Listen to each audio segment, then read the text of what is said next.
Welcome back, everyone, to another Home of Fight interview. I'm here with AJ McKee fighting in PFL June 27th in San Diego, California, against Salamat Isbulaev in the main event. So let me ask you, AJ, you're fighting in California, main event. How are you feeling ahead of this fight in a couple of weeks? Great, man. Camp's been really well. Everything's been dialed in. I was a little bit heavier than I wanted to be last week and the week before, and just kind of leading up into it. But this week, finally, weight's starting to peel off a little bit, and I'm feeling dialed, man, ready to go, and just prepared for this. For sure. So you're fighting this guy Isbulaev. He's undefeated. Does that change any of the way you're preparing for this fight? Any mentality, mindset? Does that give you an extra motivation at all, or is it same business as always? Same business as always. I don't really. I'm not too worried about him being undefeated. I was undefeated. Um, yeah, I'm not too worried about that. I think I've had almost triple the amount of fights as him professionally. So I think the fight experience on a professional level is going to be a big key to this fight.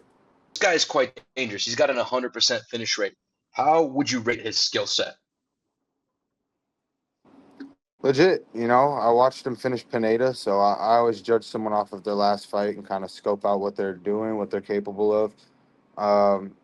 Jesus Pineda's no rollover, so this is one of those fights where big risk, little reward. But at the end of the day, PFL's putting me in front of him and him in front of me just because that's the fight to make. You know what I mean? He hopped into the rankings. He beat one of the top guys, and come full circle, he kind of skipped the line ahead of all these other guys. But I don't look forward to allowing him to skip that line again.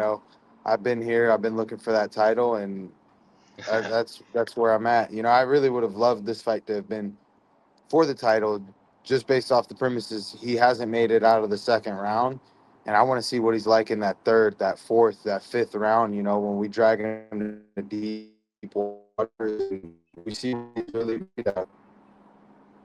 Got you. So with a perfect victory in a couple of weeks, what are you eyeing? You had a close fight with Paul Hughes. Would you like to run that back in the future or some other fight?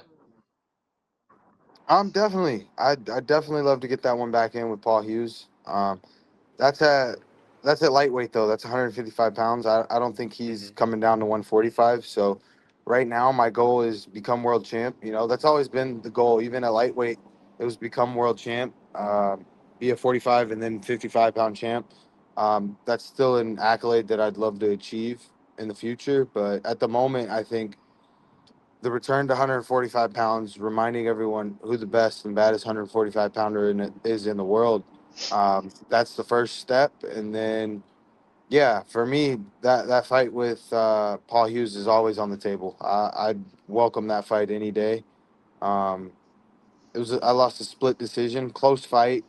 Like I said, we were wounded. We weren't out of the fight. It was a very close fight, and I went into that fight hurt. So I think coming back full circle, getting a full healthy camp, and being the best that I can be in front of Paul Hughes, I think the outcome of that fight will be completely different. And yeah, I'd love to get that one back. For sure. I would love to see it too. So this is your second fight in 2026. You're an active guy. How many more fights are you trying to get under your belt in this year? It depends how the fights go. If I'm not taking any damage, throw me in there. But definitely at least 1 to 2 more fights. You know, um, Two would be lovely. 4 fights a year is phenomenal. Well, 3 fights, three maybe four, 3 to 4 fights a year is perfect. Four is pushing it a bit much. Three is amazing. But if you go in there and you flatline someone in the first round, then um, throw me back in there. There's no need to For wait sure. 6 months, 8 months. So that's one thing I will say I truly enjoy with PFL is they're keeping me a lot more active now.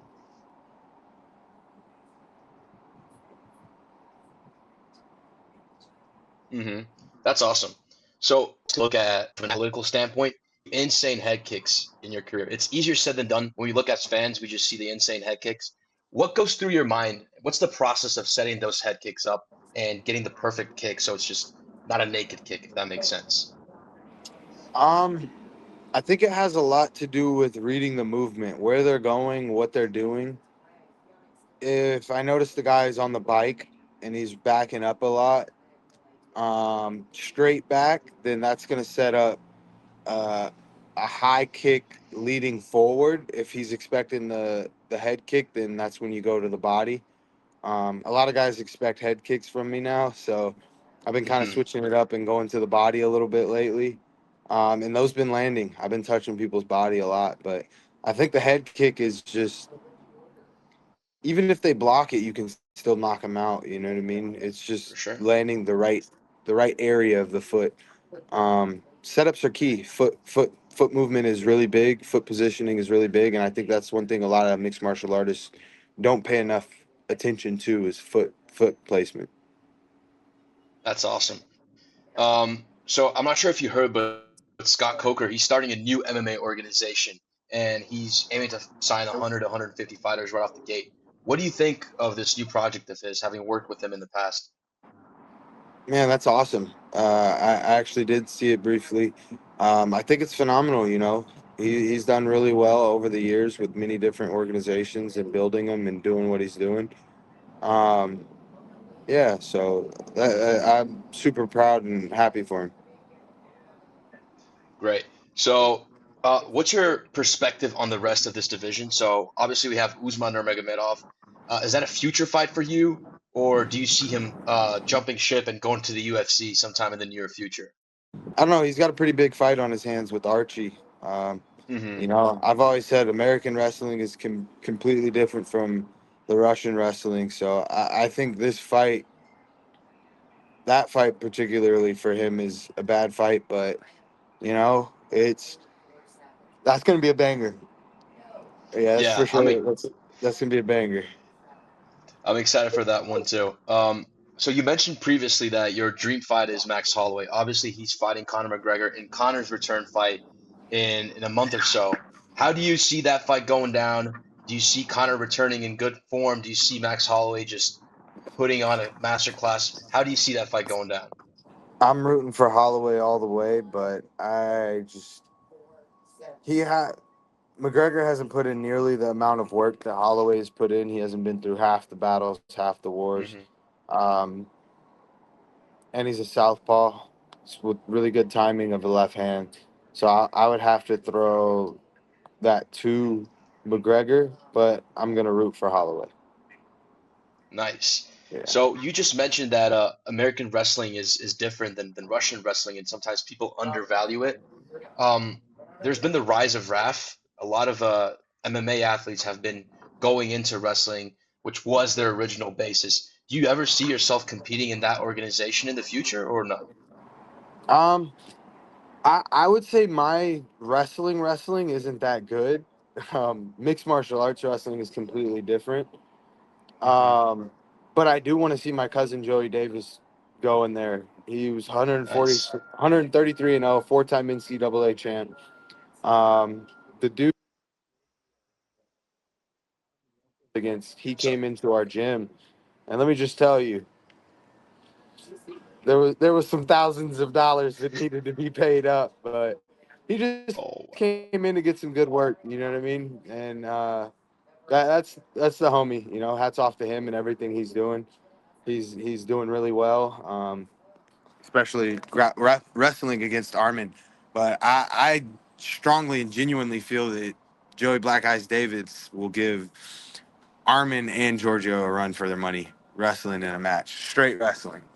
Mixed martial arts, Beautiful. completely different. But wrestling for wrestling, I'm going Black Eyes. Beautiful.